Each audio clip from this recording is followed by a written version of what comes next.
Hey guys, Steve here, who took my dice. Welcome back to the channel. We're doing a very special blast from the past. This one is special not because of what I have to show, but because of the story behind it. Now, I always love a good story behind stuff. So, a colleague of mine, coworker of sorts, sent me an email going, "Hey Steve, next time you're around my office, you got to come by. I got something cool to show you." So I finally had time to go by.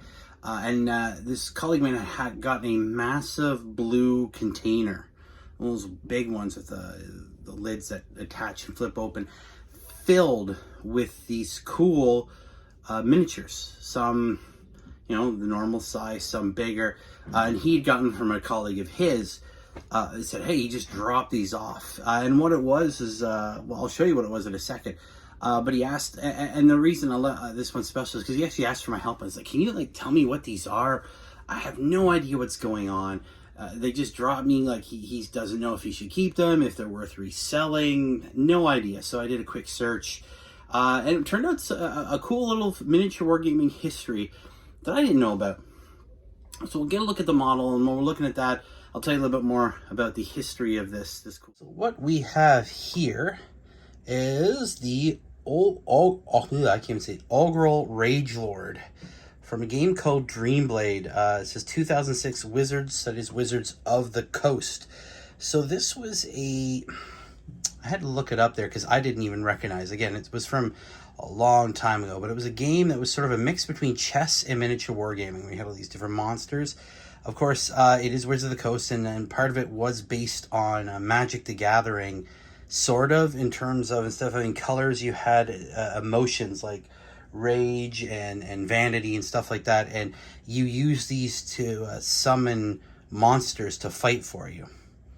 So you have all these parting shot. Whenever this creature is disrupted and removed from its cell, it makes a 7 power attack against enemies who are local to it.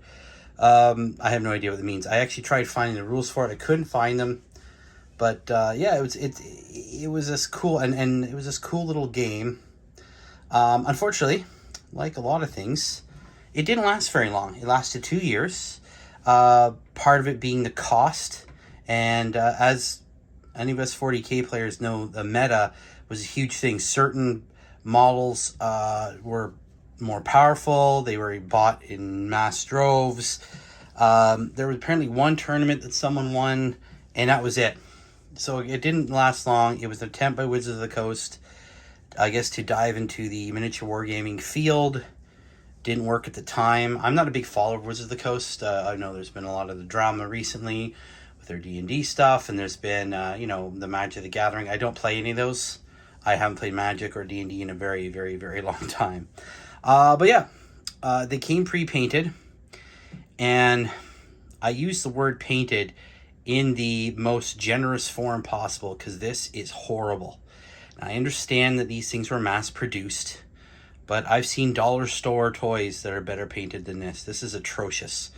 I'm not actually sure. I know these things can go for anywhere between $1.76. I know, weird, on eBay, to $7, $8 to $20, depending on who's selling them. I'm not sure what the real value of this is. But yeah, so that was what happened. This colleague of mine said, "Hey, what are these?" I said, "I have no idea." I looked it up. I found out what Dreamblade was. Found out, all these different sets. There's different colors. That's what these bases are. That basically represents that emotional state that these things can be summoned by. I'm not sure what the 11 and the fire means. And yes, I guess that's the power. I'm not sure if that's attacks and damage there, much like the old Magic cards. But yeah, it was fun. It was fun helping him out. We found out a bunch of stuff.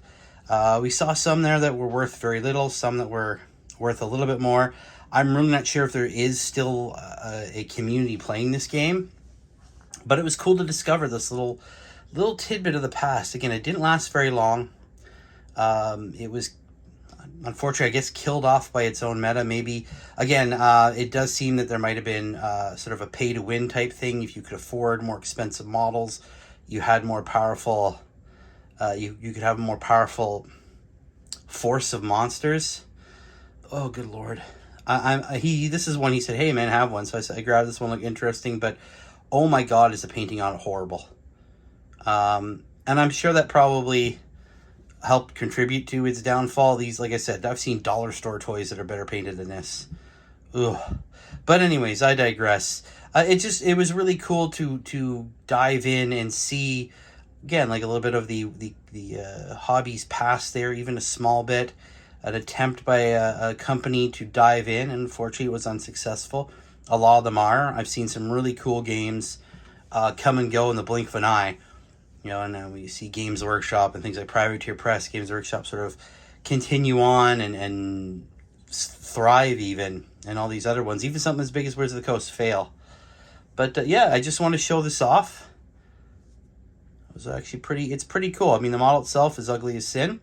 I'm not going to lie, the paint job is absolutely atrocious. If you're going to be making, I get, like I said, I get it's mass produced. If you're going to make a miniature, you're going to pre-paint it, make sure it doesn't look this bad. That's all I got to say. So there you go, guys. Just a quick review of that. Like I said, it was actually kind of hard to find this. It was only around for 2 years. So finding a lot of information on it, it was difficult. I found some articles back from 2020, which were kind of talking during the whole, pandemic thing. We were talking about, how shops were having a tough time. Even, the Warhammer Games Workshop stores weren't open at that point. And then they sort of dove back into games that had failed in the past, and this is one of them. I think there was a couple expansions, or one expansion. They canceled the rest because it just wasn't, I guess, doing what they wanted. But thanks for sticking through. This is a cool little thing. I hope it makes you look for bits of our hobby past and see if maybe there's something out there that catches your eye. This was completely by happenstance, just an email one day. So I'll leave it there. Thanks, guys. Keep rolling those dice. We'll see you later.